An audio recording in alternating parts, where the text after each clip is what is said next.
Là, notre Nicolas le jardinier, bonjour. Bonjour Pascal. Alors Nicolas, vous m'avez emmené quoi là? Expliquez-moi. Donc j'ai emmené des hôtels insectes. C'est la grosse tendance actuellement dans les jardins, donc d'attirer les insectes auxiliaires, les insectes pollinisateurs pour les attirer au jardin et les conserver surtout au jardin. Qu'est-ce que vous appelez les insectes auxiliaires ou pollinisateurs? Alors, pollinisateurs, je devine, mais voilà, auxiliaires... les insectes auxiliaires, en fait, c'est les insectes comme, par exemple, vous allez avoir des coccinelles qui vont venir pour manger les pucerons.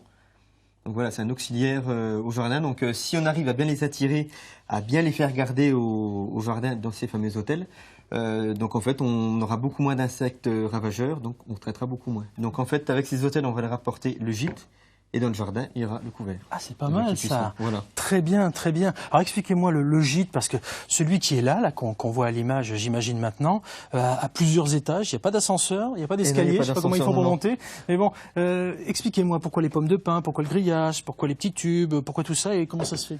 En fait, pour résumer, en fait, suivant les matières qu'il y a dedans, on n'attirera pas les mêmes insectes. Donc, par exemple, ici les pommes de pin, on va plus attirer les coccinelles. D'accord. La partie avec les bambous, les tiges creuses, on va plus attirer les abeilles solitaires ou les cirfes. Ici, on va plus attirer les bourdons. Donc en fait, c'est un morceau de bois qui est percé, à l'intérieur, c'est creux. Vous êtes sûr que c'est pas une urne pour les municipales, non, ça, c'est bon. Bon, d'accord, ok. Ensuite, on a ici des rondins de bois percés pour les abeilles solitaires. Ici, des morceaux de bois pour les carabes. Donc voilà, on va vraiment attirer, suivant les matériaux, on va tirer différents types d'insectes. D'accord, j'ai compris. Maintenant, la question c'est comment est-ce qu'on fabrique tout ça? Avec quelle matière fabrique-t-on tout ça? Même si j'ai compris qu'il y avait des pommes de pin, du pain, etc. etc. Voilà, donc en fait, soit on les achète tout fait, directement, tout prêt. Ça coûte une fortune, ça, non? Ça dépend les modèles. Après, on va partir entre, pour les plus petits comme ceux-ci, on va être sur une quinzaine d'euros. Là, on va être entre 100 et 150 euros. D'accord, donc moi, on va se dire qu'on peut les fabriquer. On peut les fabriquer sans problème. Le gros avantage, on les fabrique en soi-même. Bon, on fait la dimension qu'on veut, on fait la forme qu'on veut, on fait tout ce qu'on veut. On va utiliser des matériaux non traités, ça c'est vraiment très très important. Donc pour le bois, donc les planches, on va donc utiliser ce qu'on voit là. Soit on utilise des planches toutes simples. L'avantage, l'idéal, c'est d'utiliser plutôt du mélèze ou du châtaignier, c'est des bois qui vont vraiment durer, qui vont pas s'abîmer dans le temps. Donc ça, c'est vraiment très très bien.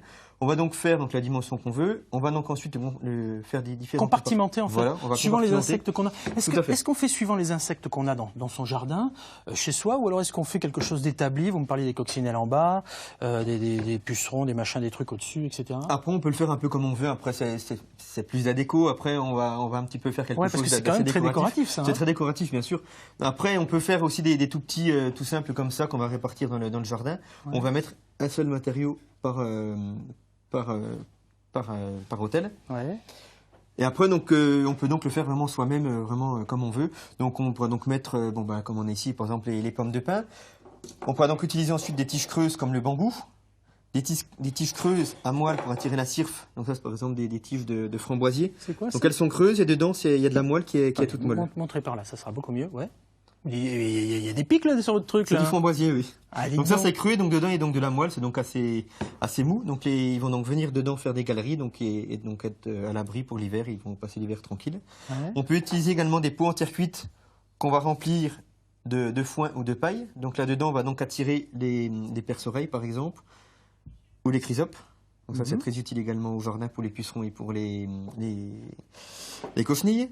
Et donc une fois qu'on a bien rempli les différents compartiments, on peut donc mettre du grillage par-dessus, par exemple pour éviter ici, comme par exemple, pour éviter que les pommes de pin tombent. Oui, et puis si le chien vient s'amuser avec les insectes, voilà, tout à fait. Là il va avoir un peu plus de mal avec le museau. Ça va être un peu plus compliqué. Ça va être un petit peu plus compliqué.